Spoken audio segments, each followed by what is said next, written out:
Gaurko gaia, pixka bat genero berdintasuna, estereotipoak, badakizuela Euskadiko lanbide heziketan gure helburua dela azkenean pertsona guztiei aukerak ematea, nahi duten talentua, interesak, gaitasunak garatzeko inungo genero estereotipoak baldintzatu gabe noski.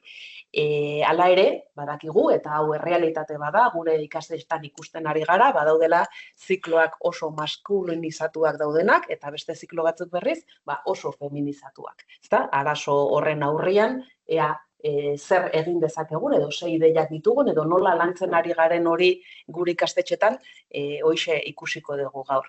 Badakizu ere bai, lanbide heziketako Euskadi 2030 planean, estrategian, jasota dagola, genero arrakala murriztea, olako helburu estrategiko moduan. Orduan, nik uste gomtik, gure sailburu ordetzatik ere konturatu direla arazo honekin, detektatuta dago, eta zerbait egin beharko dugu honen aurrean. Gaurkoan, esperientzia errealak ekarri ditugu onera, bai? Nola lagundu dezakegu guk, gure gelan, gure ikastetxetan, gure lanean, estereotipoak gainditzen, zer egin dezakegu erreferente berriak sortzeko, eta nola egin dezakegu ikasleen konfidantza, emakumezko horien konfidantza indartzen ere, ziklo maskulinizatu horietan aritzeko. Orduan, Bego, nahi baldin baduzu, hitza emango dizut gure gonbidatuak aurkezteko. Bueno, egia da, bezerrek aurkeztu nahitu, baina, aurrena zuek, aurren nahi dezuek zuen burua aurkeztea, esaten diguzue ze formazioa dezuen, zein ziklotan ematen dezuen klasea, eta gero ere bai jakin nahi dugu, esaldi batian, zergatik da garrantzitsua gai hau zuentzat, bale? Venga, zen animatzen da. Ni animatuko naiz. Ni Iratxe Ruiz naiz, Mendizabalatik nator, fabrikazio mekanikoko irakaslea naiz, eta ni berez ingenieritza ikasuna. Orduan, niretzat gai hau garrantzitsua da, ikusten dudalako ere gure klaseetan, ziklo batzuetan oso neska gutxi dauzkagulako, zoritxarrez, eta, gustatuko litzaidakelako etorkizunean pixkat parekotasuna ikustea arlo horretan. Eskerrik asko, Iratxe. Ni Mireia naiz, Zubietako lanbide eskolatik nator, EIP edo IPko irakaslea naiz, formakuntza psikologia ikasketak egin ditun, eta EIPko irakasle bezala ziklo desberdinetatik ibiltzen naiz, baina egile da azken urtetan errepikatzen duten ziklue energi berriztagarriena dela. Ni Mikel Arza, Zubietako lanbide eskolatikan ere, energia berriztagarrietako irakaslea, eta Mireiarekin batera proiektu internazionaletan lanean aritzen naiz. Eta, mezu baten, esango genuke, mezu labur baten, ziklo industrialetara neska gehiago erakarri nahi ditugula, eta hortarako iruditzen zaigu oso baliagarria gaur egun gure ikasleak direnak edo gure ikasle horiekin behaien ibilbideak aitortu eta behaiek izetie etorkizuneko belaunaldientzako erreferente errealak eta gertukoak. Eskerrik asko. Neu Marisa naz, Bermeoko itsas eta arrantza eskolatik nator. Gure sektorean nahiko ezezaguna da, jentik ez daki zeiten daben emakumeek gaur egun alturako itsasontzietan. Eta gudeko guz 190 ikasle mutilak eta 4 neska bakarrik. Eta esaldi baten, niretzako oso garrantzitsua da hau, itsas eta arrantza sektorean emakumeren arazoa ez da talentu falta. Arazoa da, zenbat oztopo gainditu behar daben talentu hori erakusteko. Laburbildita, eta zintezgarria, mai gainean jarri desuna, ez? Ez da talentua falta, baizik eta baldintzak hori, azaldu alizateko. Baldintzak mugan eta bidean bebai. Gero txegongo dugu. Bale, aurrera ingo dugu, eta gaian sartzea guaz. Bueno, Mireia, izango diguzu industria ziklotan, nesken presentziei dagokionez, ze joera edo kezkak antzematen dituzu ikastetxean? Bueno, guk ikusten dugu ziklo industrialetan oindiken nesken presentzia oso txikile dela. Eta azkenengo 10 urtetan presentzia hori ez dela asko edo modu esanguratsu batean handiagotu. Orduan, gaina iritsi zaigun neskek, ez dutela lehen aukera bezala ikusten ziklo industrial bat, eta iritsi zaigu lotura zuzena daukela gaur egun sektore honen inguruan existitzen den irudiarekin edo estereotipoarekin. Oain aurkeztea guzen ekimen hau da nazioarteko proiektu baten atal bat, eta atal hori lantzen egon garenean konturatu gara, industria oain eraldaketa prozesu baten dagoela. Gero eta indartsuago dagoela jasangarritasuna, digitalizazioa, teknologia berriek, eta iruditzen zaigu oso momentu egokia, edo industriaren aukera berri hauek sortzen ari diren hauek erakargarriak izan daitezkela emakumeentzako. Eta hori zen da gure diagnostiko. Eskerrik asko, Mireia. Bueno, Iratxe, zergatik uste duzu oraindik ere ziklo batzuetan, ziklo batzu daudela maskulinizatuta edo feminizatuta, zergatik izan? Eta bi faktore dira nagusiak, alde batetik estereotipoak, txikitatik bakoitzan rolak zelan definitu diren, orduan nik uste dut hori guri oraindik arrastaka heltzen zaigula, etapa DBH-en, LH-en ja horrekin ere daramatzatela urteak lanean, eta pixkanaka estereotipo horiek apurtzen edo behintzat lantzen doazela, baina oraindik ez daudela gaindituta. Eta bestalde ere aurreiritziak topatu ditugu. Aurreiritziak ikasle batzuk heldu zaizkigu, nik uste non hemen topatuko nagala beste zerbait, askotan aipatzute zikinagoa, fabrikazio mekanikoan. Orduan, uste dut ere aurreiritzia asko daudela, eta pixkanaka beraiek erreferente berriak sortuz, doazela ere gainditzen, pixkanaka. Marisa, eta zure ikuspegitik orientatzailezea, eta zeintzu dira gaur egun neska gazteek sektore nautikoan aurkitzen dituzten erronka nagusiak? Lehenengo nik itsasoko testuinguru azaldu behar dut, ze jentik ez daki ze gudo esan peska altura, ez? Gure ikasleak joaten dira zeitzeiesera Indikora edo Atlantikora arraintzen. Eta hor dauz, Bermeoko itsasontzi handiak, atuneros kongeladores, eta lana da 4 hilabete egoten direla itsasoan, eta beste 4 hilabete etxean. Horrek suposatzen du, hango bizitza ez dela erreza. Ez gizonentzako, ez emakumentzako, ez? Zergaitik, ontzian, lehenengo lo falta dekozu tripulazioak multikulturala dira, hierarkia oso zorrotza da, eta gaur egun ikasle gaztiek ez gauz ohituta hierarkia horretara, inongo sektorean. Gero beti ez daukazu aukera wifi ez da ordu guztietan, isolatuta sentitzen zara, orduan konbibentzia ez da askotan erreza, orduan kontutan hartuta gauza guzti horrek, ez da erreza inorentzako 4 hilabete egotea barko baten. Gure entrevistatan eta jentik esaten dau, 4 hilabetean egun guztiak astelehenak dira. Eta hori gizon batentzako zaila bada, emakume batentzako askoz. Horren oztopoa da estereotipoak, oso gauza berria da emakumeak egotea arrantzako itsasontzitan, bai merkantetan bai egoten ziren. Eta biologo moduan bai, nahiko ohituta dauz.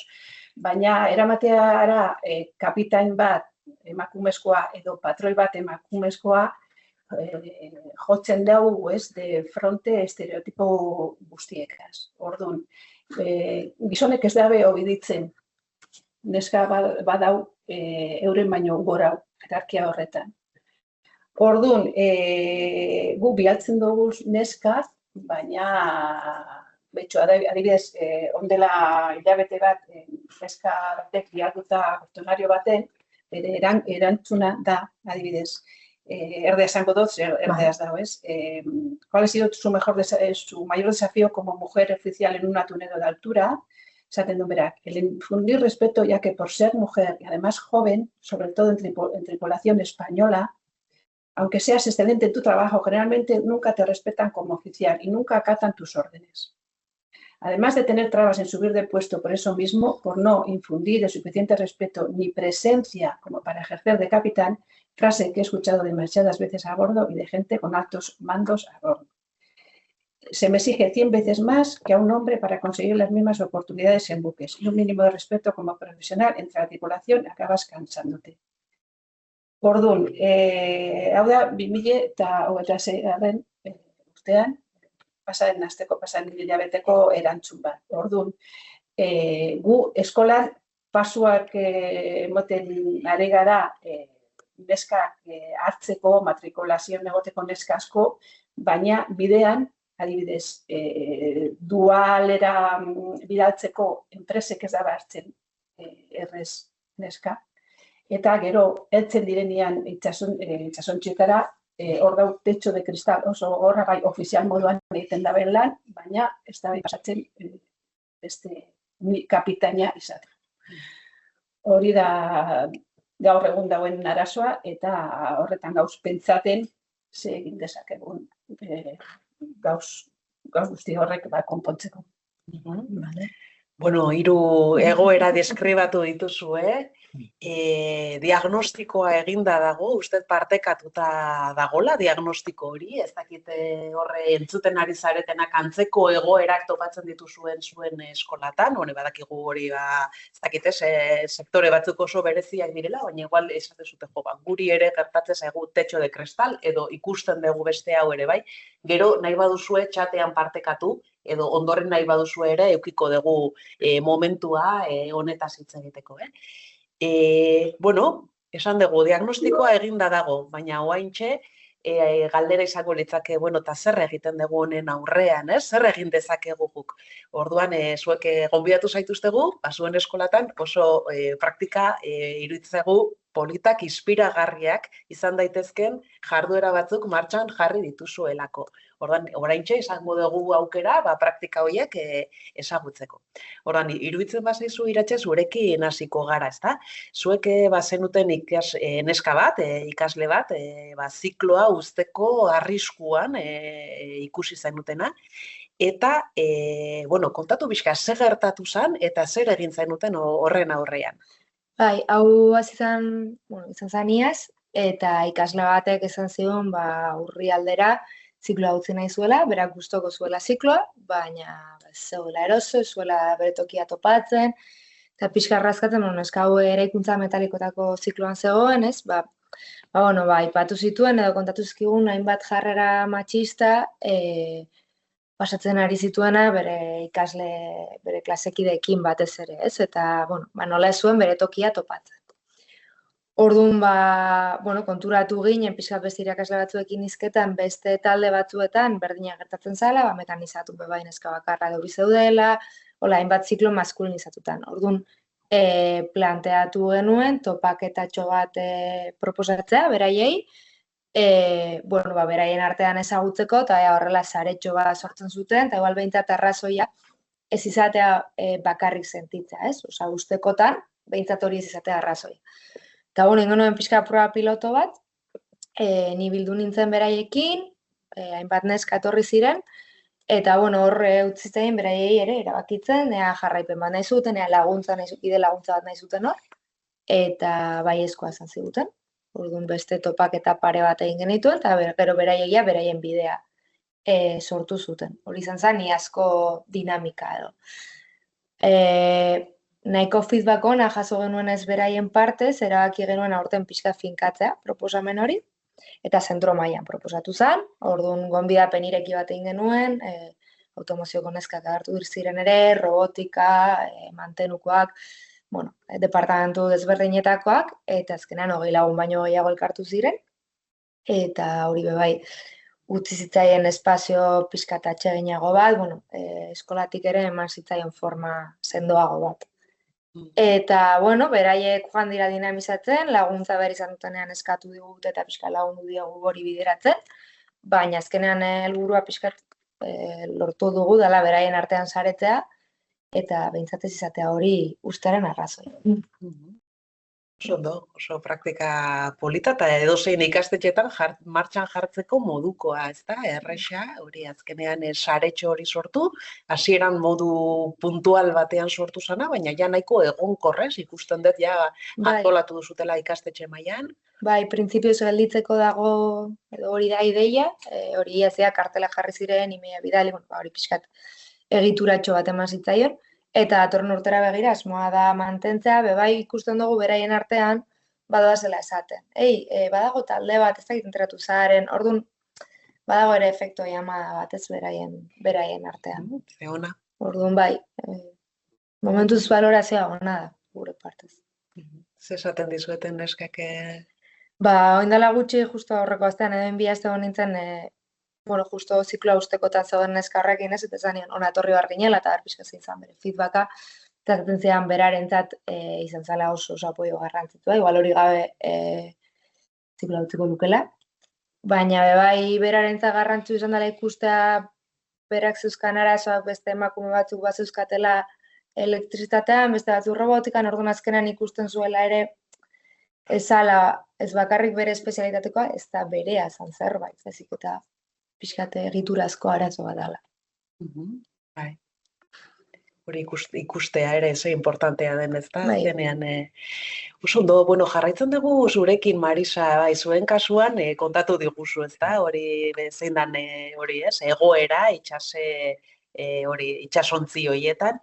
Zuek hasi zinaten ongizate emozionala ontzian, ekimena sortu zenuten, hori pixka bat ikasleak psikologikoki prestatzeko, hori itxasoratzeko orduan. Baina hortikan abiatuta, gero genero egoera bereziak lantzen hasi zineten, ezta? Kontatu pixka bat. Bai, hori ondela 2 urte aurkeztu genuen teknikan proiektu hori, ongizate emozionala itxasoan, ikusi gendulako gure formazioan zegoen ezer alde psikologiko edo alde humano hori betetzeko, ez? Proiektu horretan, bai sartu gendu genero ikuspegia, batez ere jasarpeneko egoera jartzen. Orduan, proiektu horretan sortu dugu Tartanga zentrotik, Barakaldo zentrotik eta Santurtziko zentrotik eta gu, Bermiokoak, lauron artean aurkeztu genuen proiektu hori, eta sortu gendu zen errealitate virtualako gafa batzuk. Helburua zen, bizi izatea itxasontzi baten ematen diren egoera batzuk. Orduan, lehenengo izan zen komunikazio arazoko egoera bat. Hor agertzen zen patroi bat eta gafaduna zen ikasle bat. Orduan, hor komunikazio arazoa sortzen ziren eta momentu baten komunikazioa bihurtzen zen oso agresiba. Orduan, guzti hori jokun moduan egin behar da. Orduan, segun eta zelako zen zure komunikazioa, jokua joaten zen edo bide batetik edo bestera. Bigarren egoera egin duguna da jasarpenena. Gero, bide horretan konturatu ginen, desberdina zen patroia gizonezkoa bazan edo emakume, avatar emakumezkoa bazan. Esan behar dut, gafak erabiltzen dugu aitxiko modun gero gai guzti horrek gelan lan egiteko. Horren inguruan sortu dugu rekurso pedagogiko bat, blog batean dau material guzti hori, orduan dinamika da, gafak imintzen dugu, sentitzen dugu patroi batek, modu desegoki baten eten dutzula berba, material horregaz gero dugu rekurso pedagogika, ze sentitu duzu hori pertsona hori gizona bada edo emakumea bada. Eta ez dugure astu gu orain emakumeari buruz hitz egin dugunean, beti igual zue bai imaginatu duzue emakume gazte bat, kaukasika eta horren. Imaginatu dala razionalizada edo andra batza, latinoamerikana, eta ez normalizatuta. Orduan, bidean ikusi dugu, hor fleko pilo bat dauzela, eta bete behar dugu zela fleko guzti horrek. Eta hirugarren proiektua, aurtengo proiektua izen da nahiko antzekoa, baina gaia da lidergoa. Emakumeren lidergoa itsasontzietan.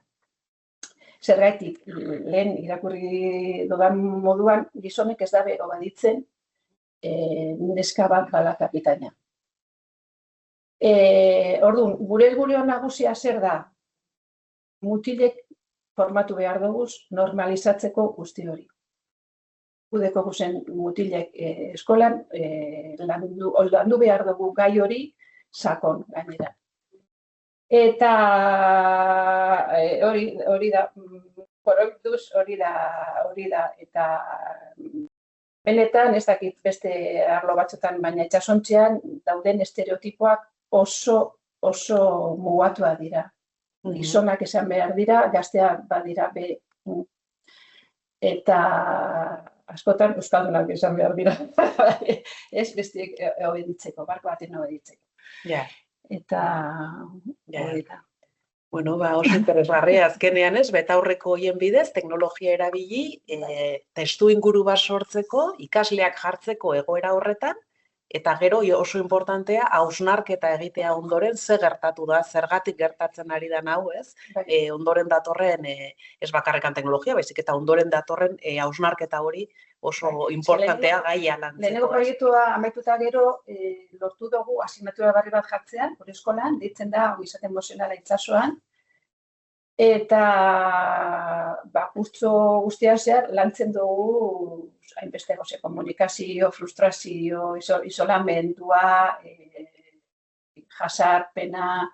Beste gauza bat esan behar dut, gure ideologikaki bebai gure artean, eztabaida asko egon dira, jasarpena badago lehorrean, bidean nahiko errez ikusten dugu, baina itsasoan bada hori, igual itsaso hori betetzen, portura joan behar bada, egon behar da 2 edo 3 aste. Eta emakume hori barko horretan egon behar da.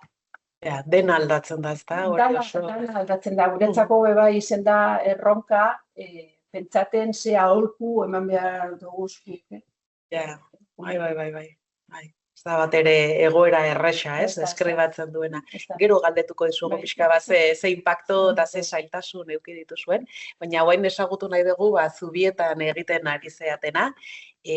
Mikel, nazioarteko proiektu bat da zuen abiapuntua. Orduan proposatzen duzuena emakumeak ziklo maskulinizatuetara ekartzeko zerbait proposatzen ari zarete, ez da? Kontatu. Bai, DGB 30 da proiektuen izena, eta helburuetako bat hori da, baina ez hori bakarrik ez, nahi dugu neskek, emakumeek, industriaekiko duten pertzepzio hori aldatzea. Orduan, egin dugun lehenengo ekintza izan da, referente batzuen hitza edo zabaldu, ez? Gure ikasleak edo ikasleak izango direna gaztea dira, eta iruditu zaigu gazteekin hobeto konektatzen dutela, eta lehenengo ekintza hau izan da, gure ikasle eta ikasle hoi gaztei elkarrizketa bate egin eta behaien hitza zabaltzea. Eta, hori izan da lehenengo ekintza, baina ez dugu hori bakarrik egin nahi, eta orain komunitate bat sortzen ari gara.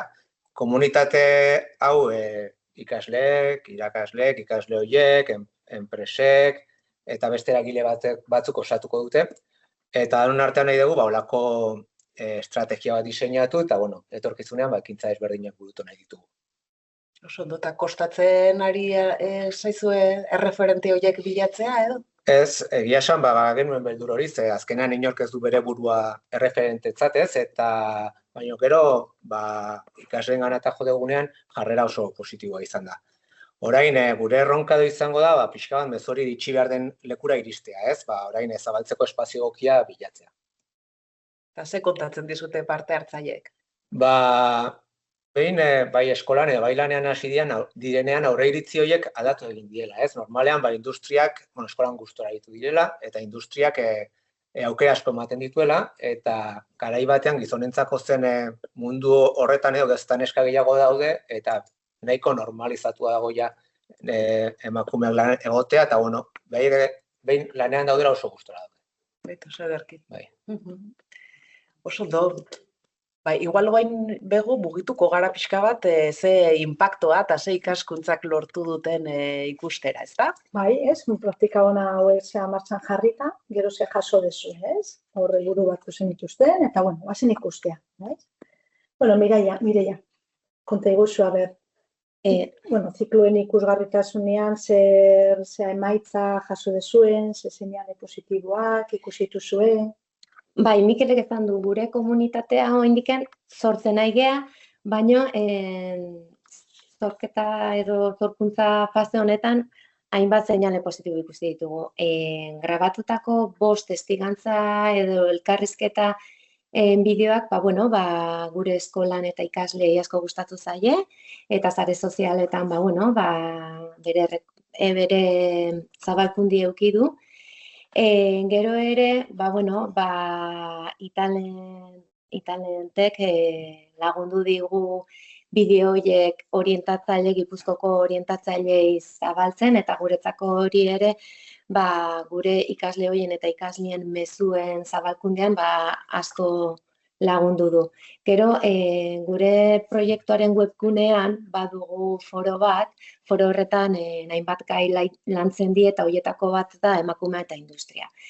Eta, bazkideen artean konprometitu gea, hurrengo ikasturtean zehar, foro hori martxan jartzea, elikatzea eta ikasgelatara eramatea. Eta baita ere eragile desberdine bilatzen nahi gea momentu honetan, eta desberdine jotzen nahi gea. Eta denek interes handiarekin entzun digute, eta elkarlanerako prestutasun handia erakutsi digute.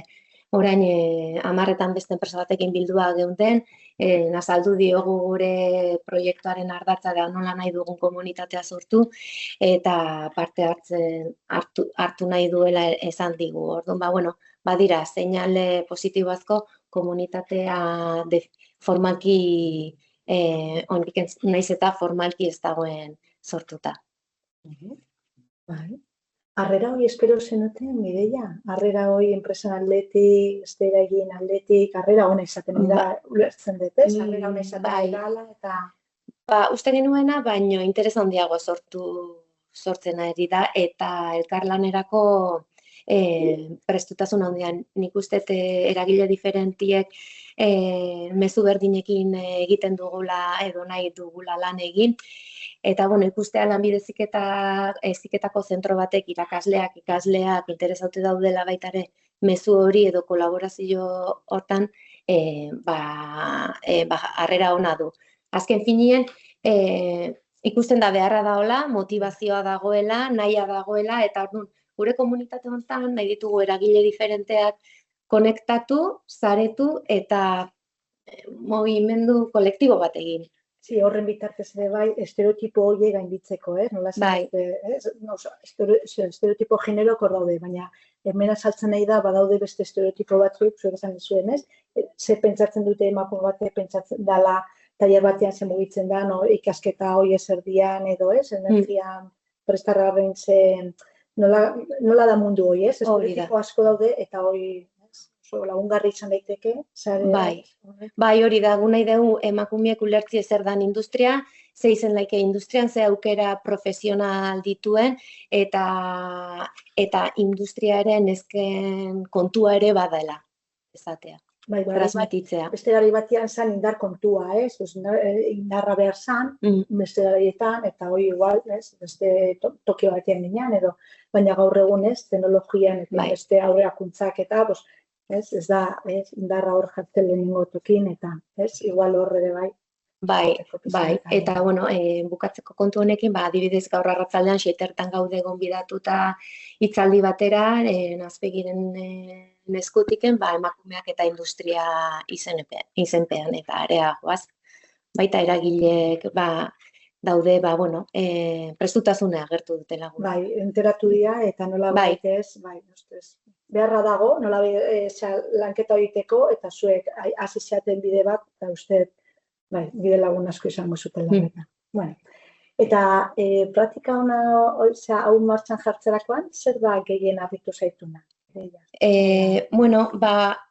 Dagoen interesa eta baita ere, erronka hau handiegia dela hezkuntza komunitatearentzako bakarrik. Orduen, saretze horren beharra eta nahia dagoela.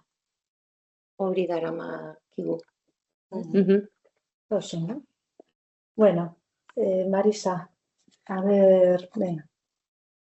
zuek hau martxan jartzerakoan, ze aldaketak ikusi dituzue ikasleen prestakuntzan, konfidantza, edo egoera zailei aurre egiteko ikusi dezue baliagarri izan dela, martxan jarri dezuen?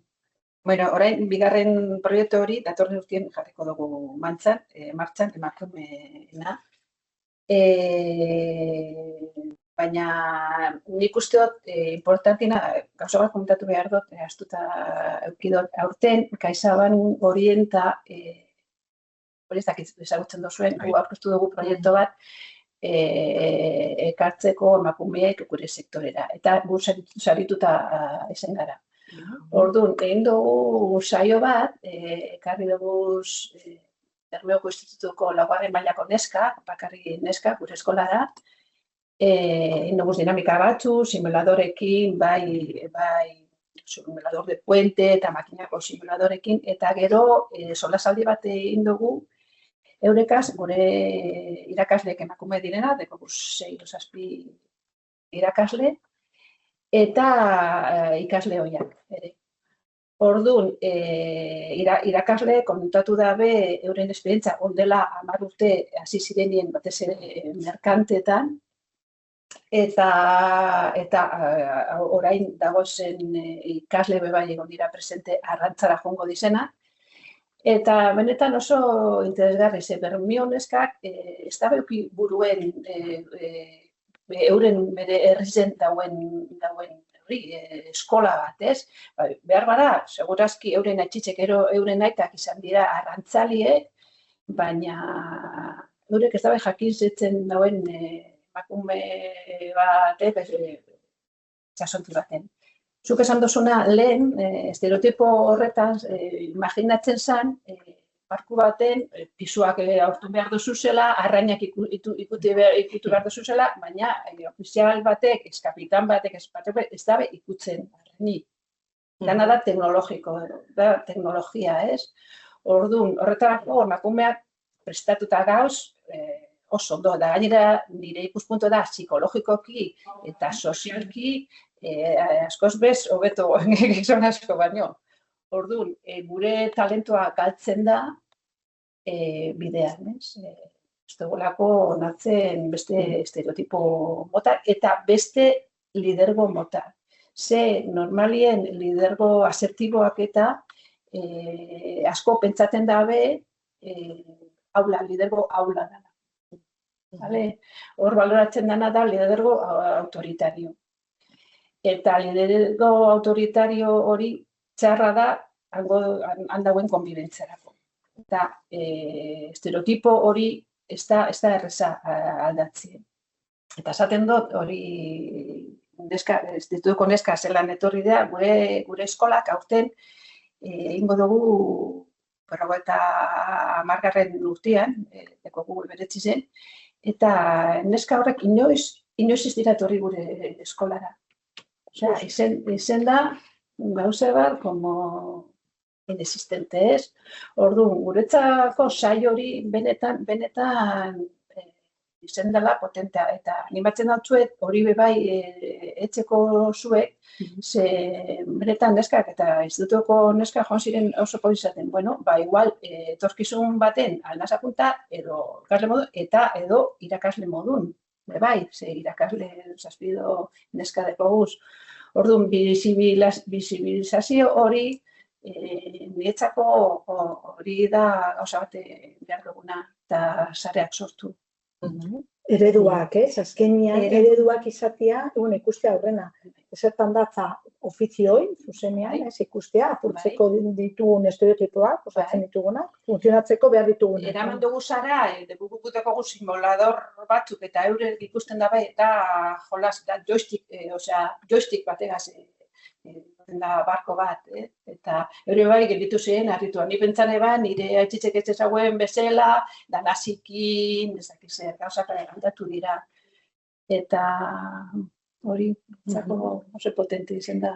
Estereotipoak apurtzea, eta ereduk ere bai, emakumezkoen ereduak, zuzan dezu ez, 10 urteko eskarmentua zuten emakumezkoak horregotea saioa ematen ere bai ez, irudikatzea, nik aritu nahiz pentsatzen dio, ni arrantzaileak zautzen ditut, baina emakumezkoak ez daukat eredurik adibidez. Eta importantea da, bere egunen baten, hautatua igual inguten, edo ez baina ezagutzea badago laukera hori, ez? Eta gero gauza hona dikozulan horrek, soldata aldetik oso soldata honak irabazten dabe, hori bai jakin behar dabe, eta putzu bateak eta lehioak ireki, eta zer da gehien harritu zaitu hau dena martxa jartzerakoan? Ni pentsan iban estereotipo hori bakarrik zeukatela adineko gizona. Eta ikusi dut gaztiek ondino behar bada lehorrean edo onartzen dabe beste estereotipo main, emakumeak aldira egon, beste sektore batzutan, baina itxasoan ez. Orduan, jotakei bilibarra, segaitik, niños izotekusi, ez dakiz zer, itxasontziak ez dauz, preparata badauz. Eta beste gauza bat, importanti dana, enpresarena, gu proiektu horretan eskatu dugu laguntza enpresei, behar izan dugu simulazioa egiteko, planoak eta argazkia zelan diren barkoak, simulatu egin dugu, kamaroteak, pasilloak, zubia eta hori. Eta enpresa guztiak alde egon dira. Designatu dabe, alde dagoela, baina gero, eltzen danien momentuan, adibidez, momentu horretan, batzu joango dira dualera, gaia zetxezera, eta naiz eta gu bialdu lehenengo postutan emakumeak, ez da aukeratzen emakumeak. Eta niretzako pertsonalki alde batetik zabatzen dugu ateak, baina gero bigarren mailan edo lehenengo mailan lehenengo oztopoa aurrarkitzen dabe. Eta hori, pauso hori ez da erriza. Ausartak izan behar dira enpresak zabaltzeko ate hori. Baina arte bide horretan ez, ikasleak zea formatzen, trenak ematen, olako aurre egiteko eta olako kargu kartzeko, eta uste pizkanaka. Beste sektoretan bezala ez, beno noiz ikusten genuen emakumezko bat gidatzen autobusa edo kamiona ere, autobusak ere, eta gaur egun normaltzat hartzen dugu. Orduan ustez, bidean zaudete eta identifikatu dituzue trabak ez, esan dizu ez, bidean ze traba dauden horre egizteko ez, eta biziate hortan lanean. Baina nire guzti dut, gaur egun frustrante da, neska batentzako oso emaitza honak, oso notan adekozuz, eta psikologikaki oso orekatuta, behar dugu itasontzi baten, oreka bat, eta bidaltzen dabe beste batzuk, ez direla hain orekatutak, eta eskolan ez direla nireak oso onak. Orduan, egia esan frustrazio hori badagoela momentu honetan, baina horretan gauz laguntzeko neska horrek eta enpresakoekaz hitzein behar dugu, esaten, konfiantza emon behar diak ez. Ezkeraka, beste, oso interesgarria, berezia da gure buru. Iratxe, eta tokatu, zuen topaketa hauek, ze karpen egin diezea ikaslei ongi izaten emozional aldetik? Batez ere, zarea osatu dutela, Marisa kontxe frustrazioa aipatzen zaban, eta gure ikasleek ere askotan hitz egin dute frustrazioaren inguruan, ez? Ba, enpresetara joan direnean zer topatu duten, batzan komentarioa, beste batzan igual da gela falta, bueno, ba, gauza ezberdinak oraindik industrian, ba, goazela aurrera, baina, bueno, oraindik hor daudela. Eta uste dut ere, ba hori, saretze horretan partekatzea frustrazioa ere izan dela liberatzaile beraientzat. Hori uste dut, bueno, beraiek hori aipatzen zuten, bazala, ez? Bale, zait bakarrik nire hartatzen. Bueno, esperientzia honak ere entzutea uste beraientzat positibo izan dela, batez ere enpresetan batzuk ez duten esperientzia hona euki, ez? Orduan ez, bale, guztietan ez da horrela, nik sorte txarra eukiot honen barruan, bueno, pixkat horrela, hori izan parte bat. Eta bebai, erreferenteak beraien artean, ze hor zauden erdi mailakoak, goi mailakoak, orduan, ba hori, ez, erdi mailako lehenengo mailako batzuk entzutea, goi mailako bigarren mailakoak, bueno, baitu bai, ni hortik pasatu nintzen, baina oin superposik nago, gustatzen zait. Zote referenteak ez dutela beti izan behar kristonakoak edo adin tarte handiarekin, ez? Askotan beraien artean ere badauzkatela gertuago dauzkaten referenteak, eta oso baliogarria izan dela hori beraien. Gizate aldetik hori izango zela ekarpen bat. Eta oso ona, eta mantentzea. Bueno, eta zer da gehien harritu zaituna? Hola, praktika hau jartzeako martxan. Ba, alde batetik deialdiak eukizuen arrakazta, batez ere bigarren urte honetan, hori, nahiko neska bertaratu zirelako, eta baita ere, aurtengo lehenengo topaketatik bigarrenean jende gehiago etorri zen.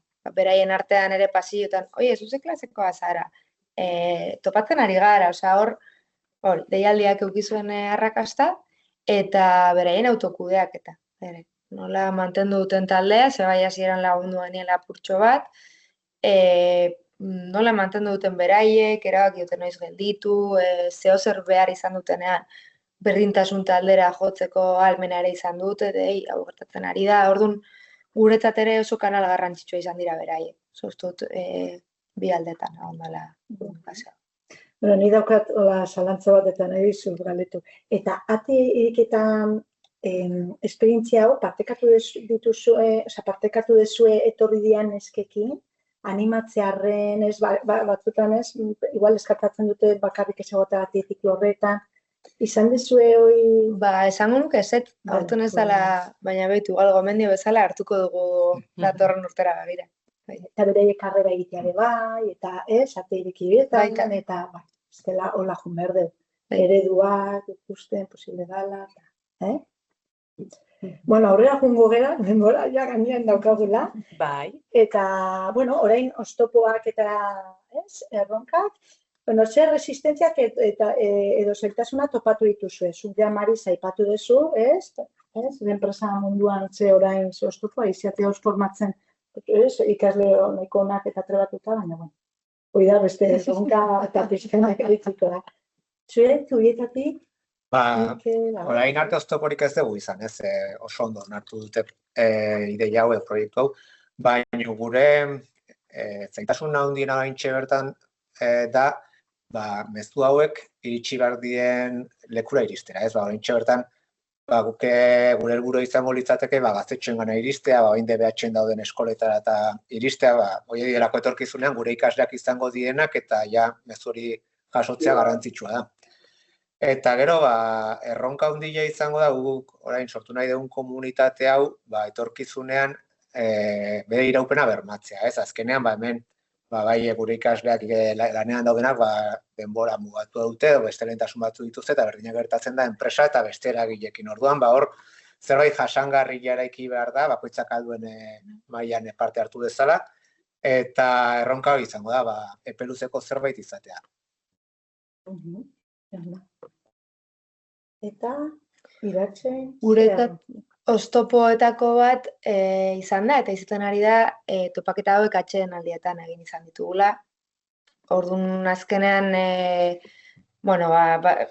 ziklo desberdinetakoak dira, orduan batzuk, minutu berandu, beste batzuk lehenan joan behar dute, orduan azkenean ez daukala egitura oso finkoa, orduan ez da gizelan, hor bai hausnartu beharko dugu zelan, eman aldi hogun espazio apur bat zabalagoa, beraiek kaltetu gabe pixka bat beraien atxeden aldian, ez? Ez dakit espazio virtuala dan bidea, ez dakit zein izango dan, hartzen dugun bidea, baina bai, hori izan da zopoetako. Bai, hortekan galdetzen ari zian, ea entzun dut, iruditu zaite irakurtzea, ea iratxez ikastetxetakoa zen, iratxe Mendizabala ikastetxetik dator, argitzeko.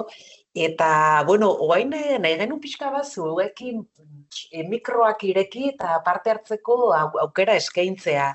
Orduan, ez dakizuen ikastetxetan antzeko egoerak bizi izan dituzuen, ez dakit ez ekimenen bat praktikan jarri duzuen, martxan jarri duzuen, olako egoeren aurrean, zerbait martxan jarri baduzue, igual gonbidatzen zaituztegu, mikroa ireki eta gurekin partekatzeko. Bai txataren bidez, eta bai hori, nahi bazute zuzenian mikroa eta hitz egin, aurrera, edo galderaren bat baldin baduzue gure gonbidatuentzat, momentua da. Bai? Horre, baten komentatzen du, ikaragarria Bermeoko Nautika Eskolaren ikasle neskarenak. Nahiko mundu ez ezaguna da, esan dugun moduan, ez? Eta bakarrikan imaginatzea ez 4 hilabete horre itxasoan, eta emakumezko batentzat suposatzen. Esan behar neskak oso potentea dira. Oso onak. Claro, seguro. Bai, itxasoan bai gure ikasle. Horregatik ero amorrua ez ikustezunean enpresek ez dutela horrela baloratzen.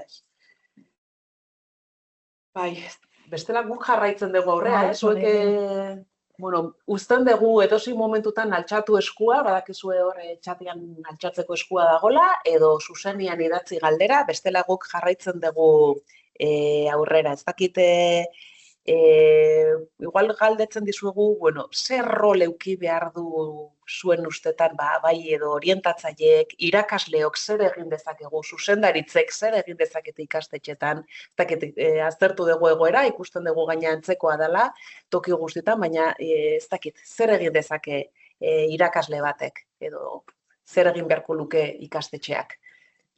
Bueno, nik uste orientatzaileek ikasliei aukera guztile mahai gainen plantea behar dizkiola, aukerak modu objektibo batean eta bere genero estereotipoak gaindituz.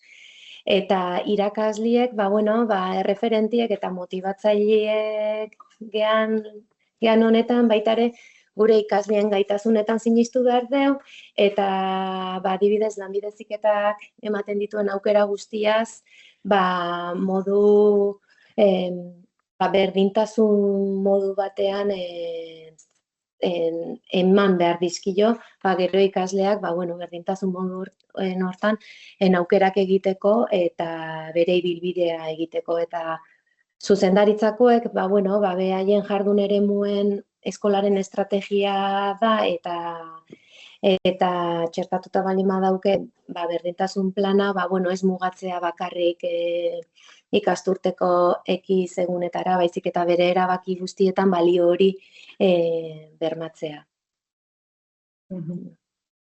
Importantea. Zerbait gehiago gehitu nahi duzue? Niretzat beharrezkoa da hezkuntza komunitate rol aktibo bat edukitzea berdintasunarekiko. Zer hortzea hori, zuntxen Mireiak aipatzen dena, jarduerak eta ez egun seinalatu egiten, ez da bakarrik berdintasun batzorde baten gain, baizik eta danok izatea parte aktibo bat horrena, erreferente garen heinean batez ere.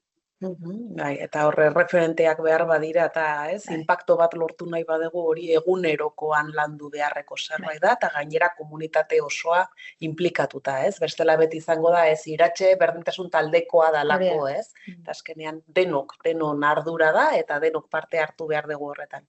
Bai, lanbide heziketako gure lanlerrotan hola planteatzen dugu, adibidez balioak 4.0 lanlerroan ere inklusioa eta beste hainbat gauza lantzen direnean, antzeko proposamena egiten da azkenean, denon ardura da eta guazen denok egitera hori. Ez dakit ahotsen bat entzun dugu, ez dakit batek parte hartu nahi duen.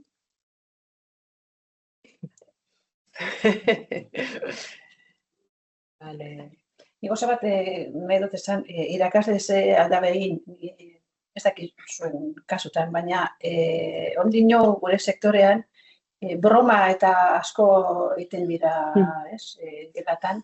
Orduan, irakasleek eduki behar dabe tolerantzia zero. Txantxeta eta broma horretan, ez? Esan dutena, kulturalki gure zetarian oso bitxia da emakume bat ikustea, eta gainera esaldiak ere badauz. Itxasontian esaten dabe, que una mujer trae mala suerte. Curioso, pentsa. Ez? Orduan, gelan nik entzun dut, eta jolas modu esaten dira gauzak, eta nik uste dut irakasliek ondo barneratuta auki behar dabela bromastero, eta hori be, irakaslien artean ez da erreza zen nahiko ohituta dauz entzuten beste esaldi eta beste gauza. Eta horrekin lotuta ere bai, badago zenbait hizkuntza, mostakin mazan, agresio verbal esaten dana ez, eta daukagu, igual batzutan normalizatuta, depende zein ziklotan, hitz egitea, bai, agresio verbal ematen da, eta nik, badaukat ikasle batek buruan, emakumezkoa, eta duzitzaiena, eta ez deta aguantatzen, hitz egiten dute klasean, eta behintzat oso goera saia zen, jasatea, eta landu genuen irakasleekin, eta esaten duzuna ez, tolerantzia zero. Eta neska bai jakin behar dabe, zoze gertatzen bada, direla etorri nire gana, da hau pasada, eta ze euri bai, muga daukaten nahiko altu. Hau aguantatzen du, hau ez dut aguantatzen, baina hor dagoen beti bai, ez ba ez.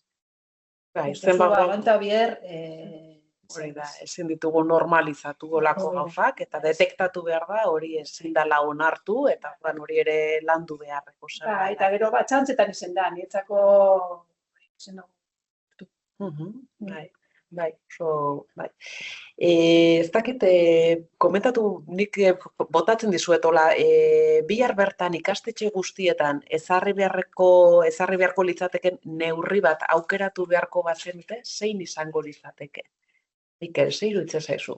Neurri bat edozein tokitan jarri daitekena eta eraginkorra izan daitekena. Neurri bat ez dakit gu pixkat gurearekin jarraituz, gure kasuan, bai, olako testigantzak eta zabaltzea lehenengo eskolan ez, eskolan daudenak lanbide heziketan daude, baino, beste ziklo batean animatu daitezke, edo agian beraien arreba, aizpa, lemusina lagunak animatu ditzakete ez, ziklo industrialetara.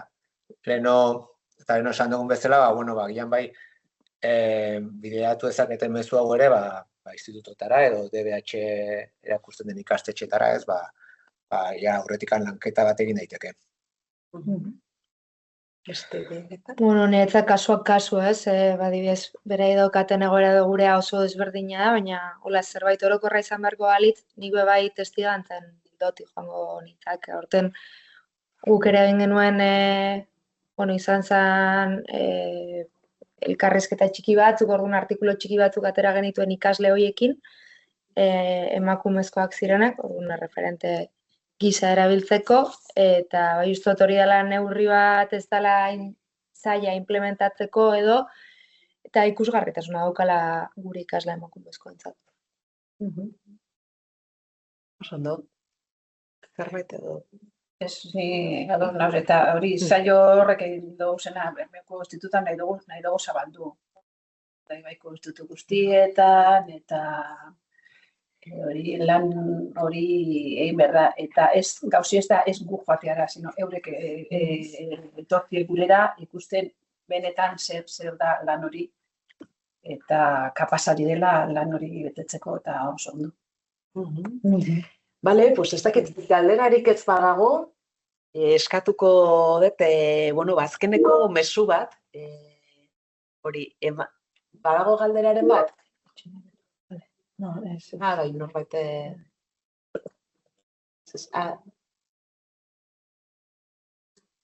Hau aipatuta dago, ezta? Azkeneko mezu bat, ze mezu botako zenieteke hori ez, oain irakasle hauei, edo zein da zuen azkeneko mesua FP Euskadirentzat, gai honekiko. Bueno, gu elkartu gehanien gure ikasle hoiekin, momentu berezi bat izan zen, haien berri eukitzie, eta bueno, ni behaien mesue transmitituko dut, behaiek nahi diote belaunaldi berriko gaztiei, esatie ziklo industrialak ibilbide oso interesgarria dela, neskentzako ere badala, eta beraien esperientzia oso aberatsa izan dela. Zuek bazenuten bideo bat, ez da, Mireia? Bai, ditugu, dakeu bideo luze bat, edo 5 bideo txiki gure ikasle eta ikasle horien ibilbideek edo behaien testigantza bideoe. Iruditzen bazaizu, partekatuko dugu txatean, eta hola nahi duenak gero ikusi dezake, bale? Oaintxe partekatzen dizuegu txatean.